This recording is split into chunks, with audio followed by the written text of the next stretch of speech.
Assalamualaikum warahmatullahi wabarakatuh. Alhamdulillahi rabbil alamin. Wassalatu wassalamu ala asyrafil anbiya'i wal mursalin. Habibina maulana Muhammadin wa ala alihi wa sahbihi ajma'in. Man yahdillah fala mudhillalah wa man yudlil fala hadiyalah. Qala al-musannifu rahimallahu ta'ala wa nafa'ana bi'ulumihi fid darain amin summa qala Babu itmamil salati wal khusyu'i fiha. Bermula ini bab menjelaskan penyempurnaan solat. Artinya solat yang sempurna dan khusyuk dalam mengerjakan solat. Khusyuk maknanya fokus. Ya. Dari Salman Al-Farisi radhiyallahu taala anhu bahwa dia mengatakan, bermula solat itu adalah timbangan. Siapa yang sempurna mengerjakan, disempurnakan pula lah untuk dia balasan pengerjaan itu. Siapa yang curang, sungguh kalian sudah tahu kan apa yang Allah Ta'ala sebutkan di dalam Al-Quran terkait orang-orang yang curang itu. Itu adalah surat Al-Mutaffifin, surat 83. Itu cerita tentang orang-orang yang curang. Bisa dirujuk ke sana nanti, mulai ayat 1, ya. Surat ini ada 36 ayat, nanti bisa dirujuk ke sana. Dari Hudzaifah bin Al-Yaman, yang kadang beliau disebut Hudzaifah Al-Yamani, beliau pernah melihat seorang mengerjakan sholat rukuk sujudnya tidak sempurna. Apa komentar Hudzaifah Al-Yamani? Kalaulah orang ini mati dalam keadaan begini, matilah dia di luar Islam. Maksudnya apa ini? Di luar Islam yang sempurna. Tidaklah dia sampai murtad. Dari Hasan Al-Basri radhiyallahu taala anhu dari Nabi mengatakan, maukah kalian kukasih tahu pencuri yang paling jahat di kalangan manusia? Sahabat-sahabat menjawab, maulah ya Rasulullah.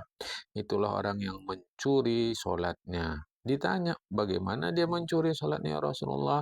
Yaitu orang yang mengerjakan solat, rukuk sujudnya tidak sempurna. Maksud tidak sempurna ini bukan tidak sah, sah, tapi tidak baik, tidak bagus, tidak pas.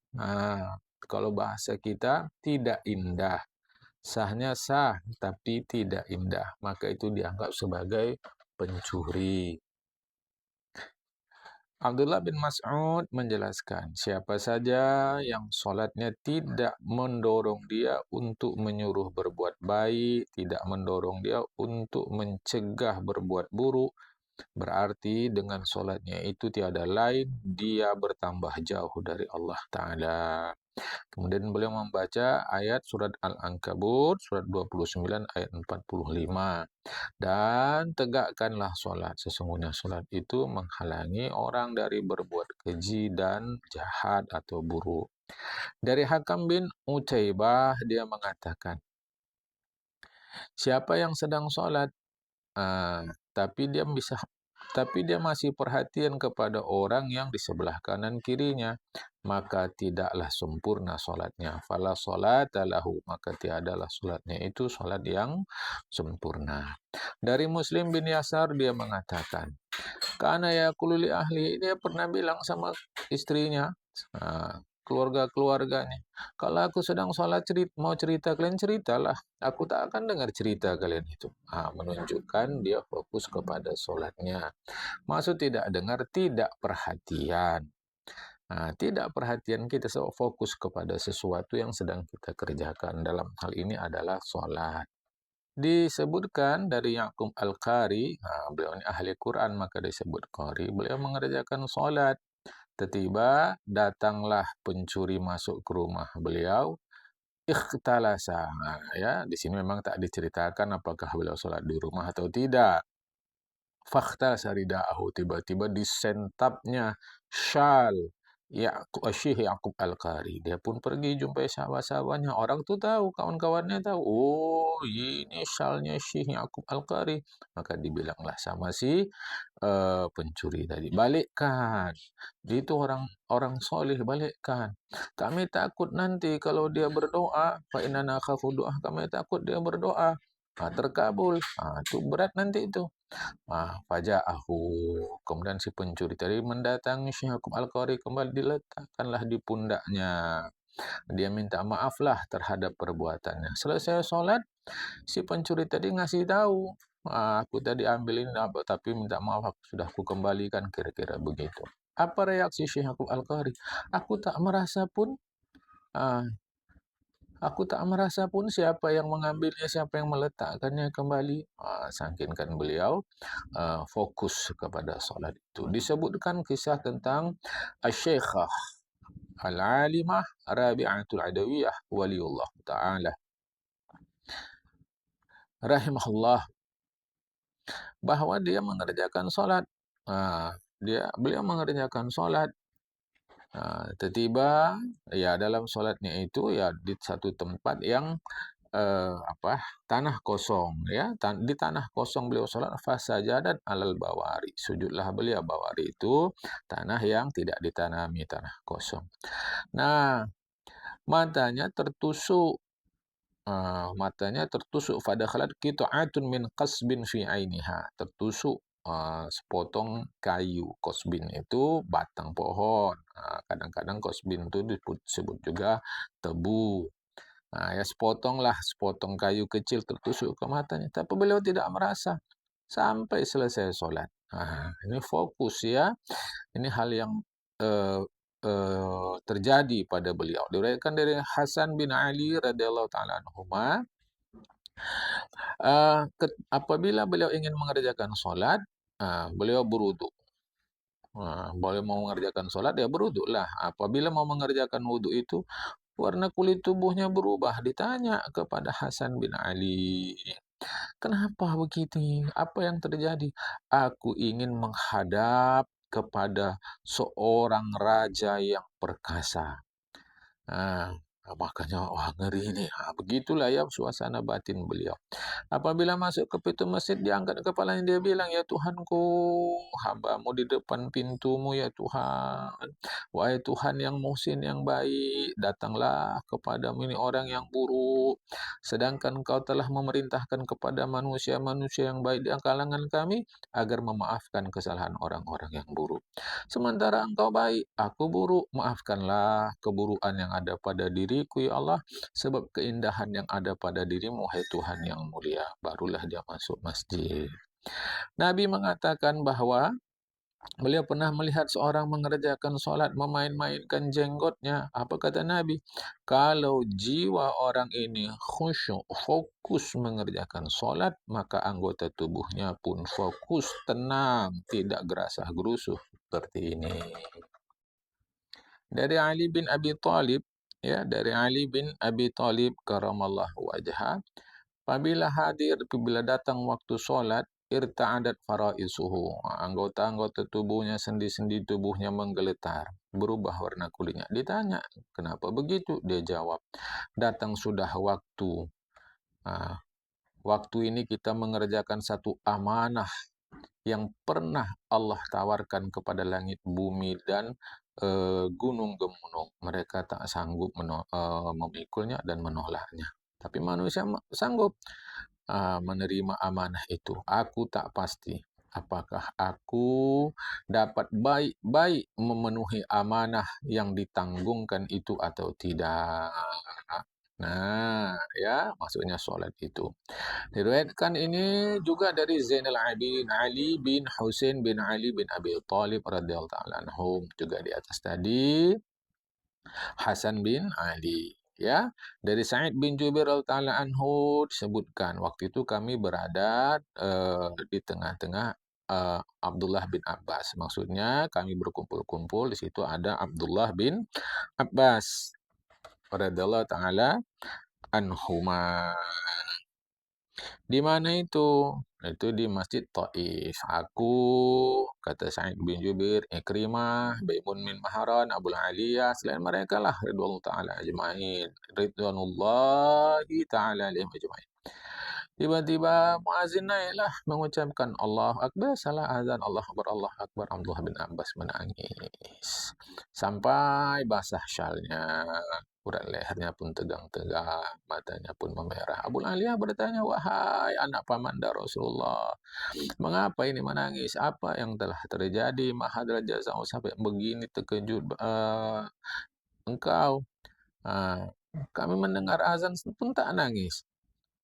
Cuma kami melihat engkau menangis, kami pun menangis. Apa hal ini? Abdullah bin Abbas menjawab, kalau orang tahu apa yang dibilang muazin itu, takkan mereka tenang begitu saja. Takkan mereka mau enak-enak tidur saja. Apa rupanya? Kasih tahulah kami apa rupanya yang diucapkan muazin tadi. Karena hanya Allahu Akbar, Allahu Akbar. Oh, apabila muazin mengucapkan Allahu Akbar, yaqulu ya masyaghilu tafarrahul an. Sebetulnya dia bilang begini, orang-orang yang sibuk, orang-orang yang sedang beraktivitas sana si tafarrahul an. Luangkan waktu kalian sekarang sejenak. Arihul abadan. Istirahatkan badan kalian. Taqaddamu ila khairi amalikum. Persiapkan, hadapkan diri kalian kepada perbuatan yang terbaik saat ini. Itu sebenarnya itu isi daripada kalimat Allah Akbar itu. Apabila muadzin mengumandangkan asyhadu an la ilaha illallah, sesungguhnya dia bilang begini, isyhadu. Bukan. Yashhadu, kata beliau itu. Sebenarnya itu yang dibilang itu, ya. Ini tak ada waw alifnya ini. Yashhadu jami'u man fis samawati wa man fil ardi min khalaqi. Yashhadu, ini baru betul ada waw dan alifnya, ya. Jadi kalau dia bilang asyhadu an la ilaha illallah, sebenarnya itu mengungkapkan seluruh makhluk langit bumi bersaksi kepadaku di sisi Allah pada hari kiamat bahwa aku sudah memanggil, mengajak kalian untuk mengerjakan solat ini. Yang itu adalah wujud daripada keyakinan kita tiada Tuhan kecuali Allah. Itu kata muazin sebenarnya. Jadi kalau dia bilang asyhadu anna Muhammad Rasulullah, dia mengatakan nanti di hari kiamat para nabi semuanya menjadi saksi bagi diriku. Termasuklah Nabi Muhammad SAW semuanya, bahwa aku sudah mengabarkan kepada kalian setiap hari 5 kali bahwa Muhammad adalah Rasulullah. Apabila muadzin mengumandangkan hayya 'alas shalah, sesungguhnya dia secara tidak langsung mengingatkan kita, Allah Ta'ala menegakkan agama ini untuk kalian. Kalian tegakkanlah. Apabila dia mengucapkan hayya 'alal falah, dia secara tidak langsung dia mengatakan, ayo khudu fir rahmah. Ceburkan diri kalian di dalam kasih sayang Allah. Ambil bahagian petunjuk Allah itu untuk diri kalian. Apabila dia mengatakan Allah Akbar itu, apa dia katakan? Harumatil a'malu qabla shalah. Terlarang perbuatan-perbuatan sebelum solat. Sebab sekarang kita mau solat. Mana yang dulu boleh sebelum solat, maka ketika mulai solat dia tak boleh. Sebelum solat boleh makan, begitu mulai solat tak boleh makan. Apabila dia mengatakan la ilaha illallah, sesungguhnya dia itu mengatakan amanah kepada 7 langit dan bumi diletakkan di tengkuk kalian. Fa in syi'tum, mau kalian fataqaddamu, maju kerjakan solat. Jika kalian mau pula yang lain, fa'adbiru, mundur, tak usah kalian solat. Kan ngeri itu, amanah ini sudah dipercayakan Allah Ta'ala. Nabi mengatakan ada 2 orang mengerjakan solat, rukuk sujudnya sama. Ya, rukuk sujudnya sama. Tapi sesungguhnya jarak kedua solat mereka itu jauh seperti jarak bumi dan langit mutunya. Solatnya sama, rukuk sujudnya sama 2 orang tadi, tapi mutunya berbeda. Seperti berbeda langit dan bumi. Ya. Perhatikan itu angka 1. Itu disebut adalah disebut situ bahwa Kata Syekh Iraqi. Nah, perhatikan hadis angka 1 ini dia penjelasannya. Syekh Iraqi ketika beliau meneliti hadis-hadis dalam kitab Ihya, beliau katakan, hadis ini dikeluarkan oleh Ibnul Mihbar di dalam kitab Al-Aql. Berasal dari hadis Abi Ayyub Al-Ansari. Sedangkan Ibnul Mihbar itu maudhu. Wahwa maudhu. Hadis ini maudhu. Jadi kata Syekh Iraqi di dalam rangka beliau meneliti hadis-hadis Ihya, hadis ini dikeluarkan oleh Ibnul Mihbar dalam kitab Miqal, berasal dari hadis Abi Ayyub Al-Ansari. Hadis ini maudhu. Apa mengapa kok disebut maudhu? Perlulah kita meneliti lebih lanjut. Disebutkan tempat solat itu bahagian yang ceruk ada di depan imam itu ceruk. Ceruk itu artinya bolong, kan? Kalau saf itu kan coba tengok perhatikan setiap masjid bagian depan imam itu disebut mihrab. Karena itu tempat perang, yakni memerangi syaitan. Sehingga hati kita tidak terpaling ke tempat yang lain. Jiwa kita, fikiran kita tidak terpaling ke tempat yang lain. Itu memang tempat perang. Disebutkan bahwa Hatim Az-Zahid menjumpai Isam bin Yusuf. Tanya Isam kepada Hatim, ya Hatim, hal tuhsinu an tusalliya? Hal tuhsinu an tusalliya? Ditanya oleh Syekh Isam kepada Syekh Hatim. Baguskah solatmu selama ini? Oh, baguslah. Macam mana rupanya kau solat? Begini. Kalau hampir masuk waktu solat, aku pun bagus-baguslah berwudu. Kemudian aku berdiri tegak lurus di tempat, aku mengerjakan solat. Sehingga tenanglah seluruh anggota tubuhku. Aku memperhatikan seakan-akan Ka'bah itu di depan mataku. Makam Ibrahim itu pas searah dadaku. Allah Ta'ala di atasku, tahu dia seluruh apa yang ada di dalam jiwaku. Seakan-akan kedua kakiku itu qadamayya, kedua kaki itu di atas titian. Surga di kanan, neraka di kiri, malaikat maut di belakang. Dan aku menduga, meyakini, aku azunnu itu menduga, tapi tak salah kalau diartikan meyakini bahwa inilah adalah solatku yang terakhir. Barulah aku bertakbir, kata beliau. Barulah aku bertakbir betul-betul kepada Allah biikhbatin, dengan khusyuk. Membacalah baca-bacaan dengan penuh perenungan, rukuklah dengan jiwa yang rendah, sujud dengan jiwa yang rendah. Kemudian aku duduk sempurna, bertasyahud penuh harap kepada Allah dan khawatir solat tak diterima. Aku pun mengucapkan salam sesuai dengan sunnah Rasulullah. Aku pun salam dengan penuh ketulusan. Tegak. Aku mubaina raja'i wal khafi. Aku tegak lurus dalam solat ini antara harap dan khawatir juga kalau tak diterima oleh Allah Ta'ala.